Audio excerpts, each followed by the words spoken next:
For this month's Laney's Little Bug, I chose a young lady who comes from a long line of very talented and accomplished twirlers. Without sounding like a stalker, I've truly enjoyed watching her grow over the years as a twirler. Every single time she takes the floor, I can't help but watch as she is the cutest ever and has the most infectious smile. I'm looking forward to getting to know more about her and hope you will enjoy getting to know her too. This month's Laney's Little Bug is... Hi guys, I'm Emerson Baxter. I am 11 years old. I am from Southern California. I've been twirling since I was 4 years old, and I am a member of the Fantasia Baton twirling team. And my national title is World Open Duet Champion with my duet partner Byron Anderson.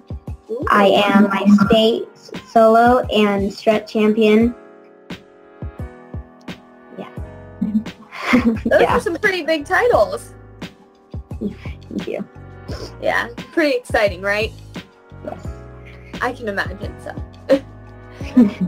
Okay, Emerson, so I have a couple of questions that I want to ask you. I'm super excited to get to know you better. You don't know this, but I've definitely watched you from afar. I mean, you living on the West Coast has made it hard. I get to talk to all of my East Coast little babies and people that I get to see all the time in competitions, but I very rarely get to see you unless it's at Nationals, and Nationals is so crazy busy that you can't really find time to talk. So, I mean, of course, I've gotten the opportunity to watch you compete, which I absolutely love, but I'm super duper excited to get to know you, really. I mean, you're adorable, and I've watched you since you were little. So I'm so happy that you're here today. We get to do this interview. Thank you. Okay, so my first question for you is something that's pretty simple, but we're kind of finicky. At least I am. I have certain things that I have to have with me at all times.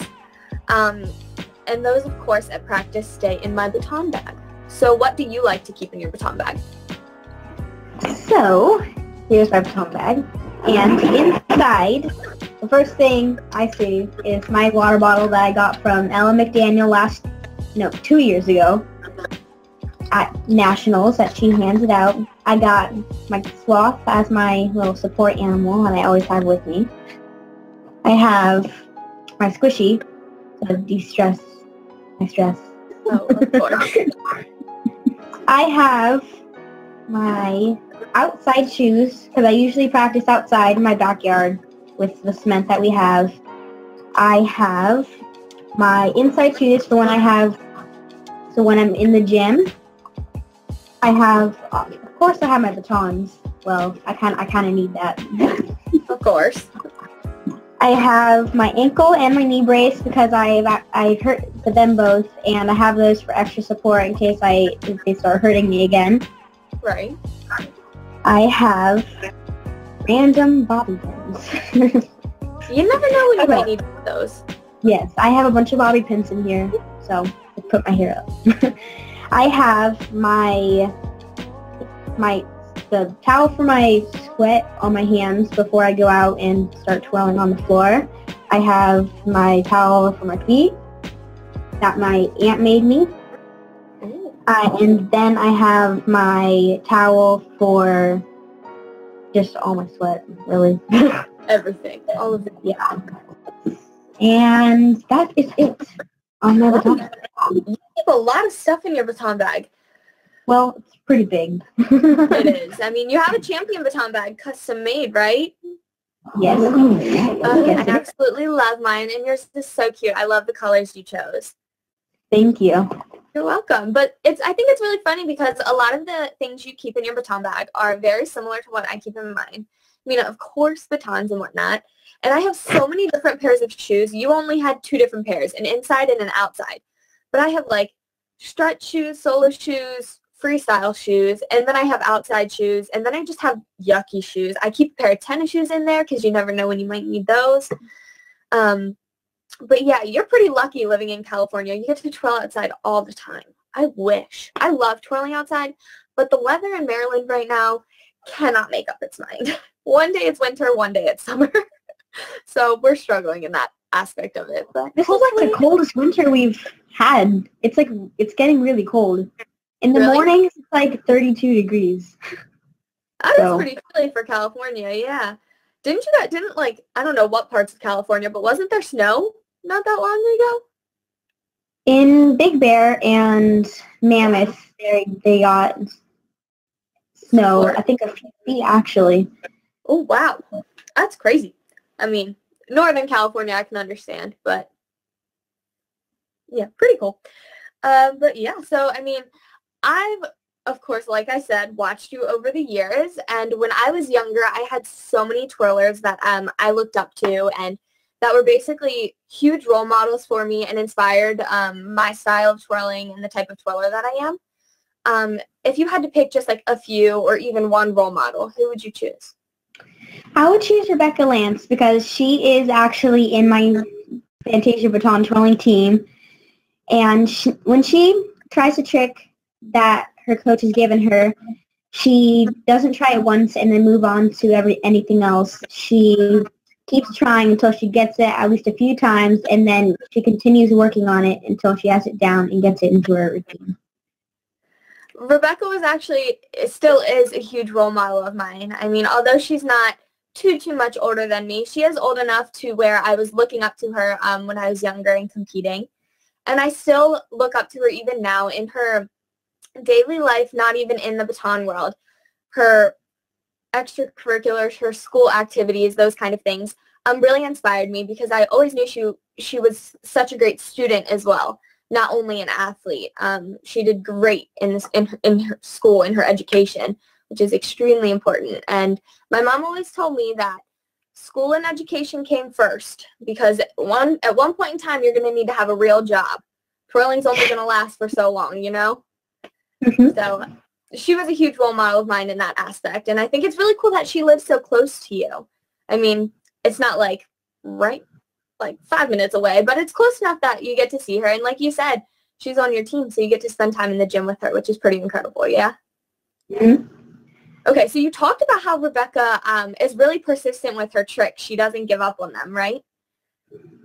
Now, what's your favorite trick? My favorite trick is my flat toss under my leg. Well, I started it more than a few weeks ago because I saw the older kids doing it and I wanted to try it. And I showed my coach and she told me to keep working on it. And eventually I got it down, and now I just have to work on the height of the baton, and then it will be high enough for an illusion or a spin under it. Right. That one's a really cool trick. It's a little bit of a challenge to get the baton high enough, but if you keep working it, I know you'll get it. Okay, so I mean, obviously that trick would go in solo. But do you have a favorite event? My favorite event would be rhythmic. I know a lot of people love rhythmic, but for me, it's because I get to choose my own music, and I get to really feel the music with the moves that I do with it, and it's more dancey than baton, and it just all flows together, and it's just amazing how you know what goes with what and how cool it looks all together. Absolutely. Yes. Like you said, getting to choose your own music allows you to have a really good connection with what you're doing. Twirling to just any old marching music or any old radio music, I mean, you might love the song that you're twirling to at that moment, but you don't get to choose, and then it's just like you're just doing your solo. You don't have any meaning behind it. You know what I mean? So yeah. I think it's really cool that in rhythmic or freestyle, we get to choose our music, and then we have that connection, which allows us to perform even better. Rhythmic's definitely my favorite too, so it's okay. Rhythmic's definitely a top choice though. A lot of people choose that, and a lot of people say it's because we get to choose the music, and you kind of get to do what you want with it. The music dictates the choreography, and it's really cool to watch that come alive through the storytelling of your program. Mm-hmm. Yeah. Okay, so my next question is, what is your favorite twirling memory? My favorite twirling memory would be when me and my duet partner, Byron Anderson, won the World Open National Duet competition. last year. It was just really exciting. I knew that there were so many other good people out there in doing their routines, and it was just really cool to see that how we were able to top them and be the best that we could possibly be. It's a pretty incredible feeling knowing that all of your hard work is paying off, right? I mean, when you're competing at nationals, you definitely don't have time to stand around and watch the jobs your competitors do. So you go out there and do the best job you can do, but when you're standing there waiting for awards, you honestly have no idea how it's going to go because you don't know how the people you were against did. You don't know if they nailed their routines too or if they had a few drops or fumbles, you know what I mean? Mm-hmm. So the anticipation of standing there is definitely nerve-wracking, but it feels incredible when you hear your name called. Yeah, it's a feeling you'll never forget. For sure.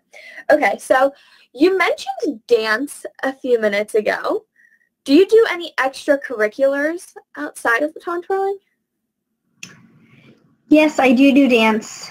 I have my classes every Thursday, and me and my sister make up dances just like rhythmic, without baton though, to music that we choose, and she makes up a dance and I'll make up a dance, and then we'll memorize it and then perform it to our mom and dad. Honestly, I definitely did that when I was younger and still to this day do that. I mean, I'll post random videos on my Instagram or YouTube sometimes of me just doing a random dance that I made up to a song I liked. But on your Thursday night classes, what dance classes do you get to take? I take ballet and jazz. I take jazz first and then ballet second. And yeah. Go ahead. Is there anything else you take or just those two? Just those two. Those really help me with my strut and rhythmic, so I take those to help me with my flexibility. Yeah, it's really cool how dance can translate into the twirling. I mean, twirling ultimately is dance, just with a baton in your hand. So, but which style of dance is your favorite? I mean, you've only gotten to do ballet and jazz, but out of those two, which is your favorite? I would pick jazz because when you do ballet, you're more slow and technical. Mm-hmm. Well, you're all technical in jazz too, but jazz, it's more of a pop and groovy feeling, and you get to do many more options of kicks and leaps and certain moves that only when you do jazz you can do. Right. Instead of when you do ballet, you can only do a few things that go to the specific subject. Right. In jazz, there's such a variety of things that you can do, and there's so many different music options. I mean, in lyrical, it's always going to be slow, and in ballet, it's always going to be slow. But in jazz, you can have kind of like a slow, sassy jazz, or like a really fast, upbeat jazz, or you could even take it like Broadway Fosse jazz, which are so different, but they're all styles of jazz and all super duper fun. So totally understand why jazz would be your favorite. Okay, so this question's a little bit of a tough one, but if you could change anything about baton twirling, what would you change? I would change the fact when you are in 7 to 9 and 0 to 6 in advance that you have to wear the short dresses, because last year when I had to wear them, they were really itchy and annoying. And I just wouldn't want anyone else to feel that way, so I would want them to either have no dress or just have a long dress like 10 to 12 and the older kids do. Right. Now, I totally understand where you're coming from with that one, but I wouldn't take that short dress for granted, because once you get in that long dress, once you put it on at nationals, you're in it for hours. Oh, yeah. Heels. You can't just take off your heels in the dress. You have to have the heels on before you get in the dress. And then you're in it for so long, number one. Number two, when you're walking, you then have to worry about stepping on your dress. Did you ever think about that? I haven't actually done my model in my dress yet, but I am this coming competition, so let's see how this goes. I definitely, when I was younger, all I wanted was to be in a long dress like the big girls. So, I mean, I totally get why you would choose that. But don't take it for granted, because sometimes I wish I could go back to that short dress. But yeah. Okay, so there are 3 more questions for me to ask you. I think I'm going to switch up the order a little bit. Okay. Now, you said that you and your duet partner Byron just won nationals as the advanced duet champions. But I want to know what your next biggest twirling goal is. My next biggest twirling goal would be someday, as I progress in my twirling, I would love to win Miss Major of America. It's always been my passion. I've always wanted to since I was really little. I've always told my mom that, my coach, and I really want to work to the best I can be to be able to achieve my goal. I totally understand that. Ever since I attended my very first nationals for MBTA, I wanted nothing more than to win Miss Major of America and have the sash and crown and feel like a princess. And trust me, if you keep up the hard work, it will happen. I promise you, just work as hard as you can, because one day it'll happen, okay? Okay, so we're going to jump back to this question. When you are not in school or twirling baton, what do you like to spend your time doing? Well, I already said I love to do dance. But besides that, I love to play basketball with my sister and brother. My brother just got on a team, and he's taught me so much more than I already knew. And I also love to read. I read a lot of history and true stories. And me and my dad are currently reading Harry Potter, the 4th book. Harry Potter is literally my favorite. Yes. Super intense, though. For sure. There's some times where you just need to take a little break and come back to it in a few minutes. But yes, great books, though. And then it's really funny to read the books and then watch the movies, because there's so many like little details that are in the books that don't get translated into the movie. That's what upsets me sometimes, because me and my dad will read the book and then watch the movie, and then I'm in the movie, I remember from the book, I'm like, they didn't put that in there. Why didn't they put that in there? Because, like, in the book, it's such a big detail, you know what I mean? And they just leave it out in the movie. Like, what? You can't do that? But yeah, I'm a huge reader too. I absolutely love to read. If I could, I would turn around this camera and show you my bookcase in my bedroom. It's covered in books. So totally understand the huge avid reader. As far as basketball goes, when I was younger, I mean, I have 4 older brothers. So, I mean, I kind of had to do both the girly girl things when I was, like, with myself or had my friends over. But, of course, I played in the dirt with my brothers and did basketball and all of those fun things. Mm-hmm. Played flag football with them because they all played football. So, fun times, for sure, being the only girl of 5. But, yeah, pretty fun adventures, for sure. Yeah. Okay, so this is the last question. Oh, my gosh. What do you want to do when you grow up?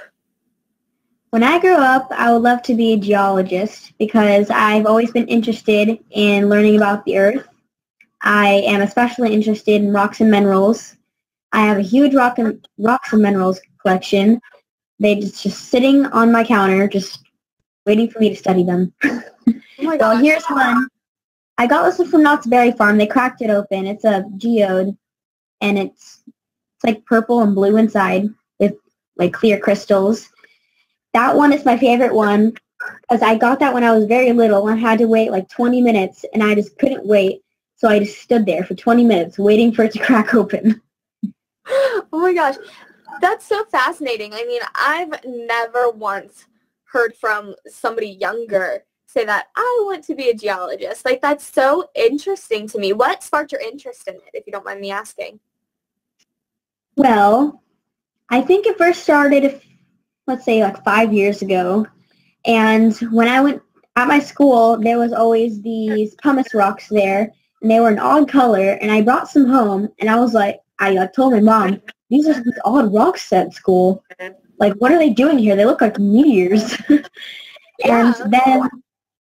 And then I just started becoming interested in them. I would find the cool rocks around the school or at my brother's baseball games.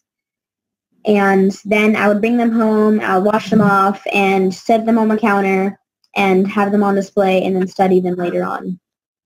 Oh my gosh, that's so fascinating. So cool. I mean, it's a very unique field of interest for sure. I really hope you stick with that because I think you would be incredible in that field. You seem so intrigued by it at such a young age.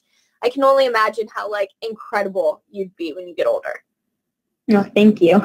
You're so welcome. Okay, so before we close off the interview, I have a bonus question for you. Okay. Okay, it's a pretty simple thing. I want to know what your hidden talent is. Wow. I know. It's a little bit of a hard one. Think about it, though. Like, I would consider mine being that I can make a clover with my tongue. I feel like not that many people can do that. Can you? I can make a taco. A taco. Okay. Clover? I can't do that. I've been trying to do that. I can't do that. It's like hard. everyone's like, look what I can do, and I'm like, okay, yeah. You're just showing off. Yeah. Can you make your ears wiggle? No. I can't do that either. So it's okay. My mom can though, and I find that so fascinating. I can also make rubber band bracelets. I have a huge kit, and you can make so many different ones. Like, yeah, my mom just handed me.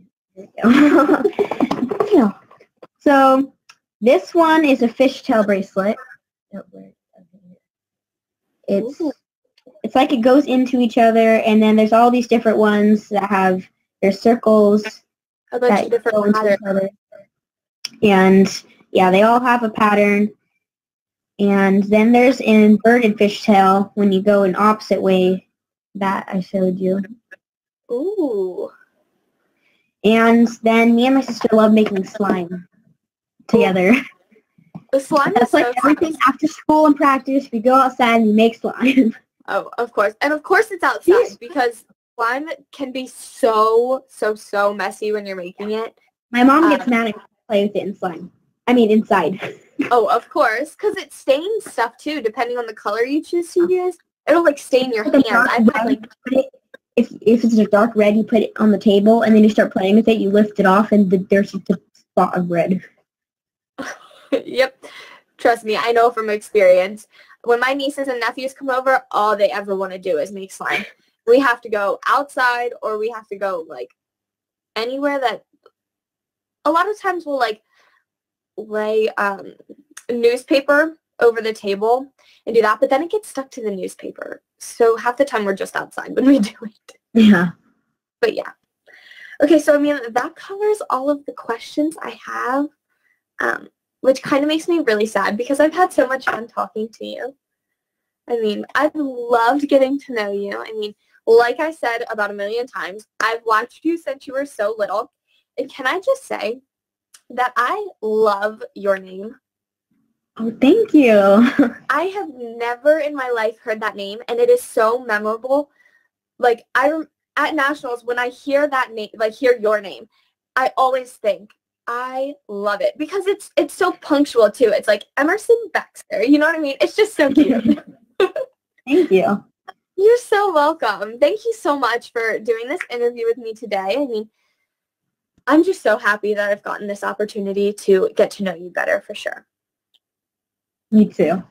Oh, thank you. Well, I'll hopefully talk to you again soon. And if not, I'll see you at Nationals. Nationals. All right. Bye. Okay. Bye. Thanks for watching this month's Laney's Little Bug. Don't forget to hit the thumbs up button and subscribe down below.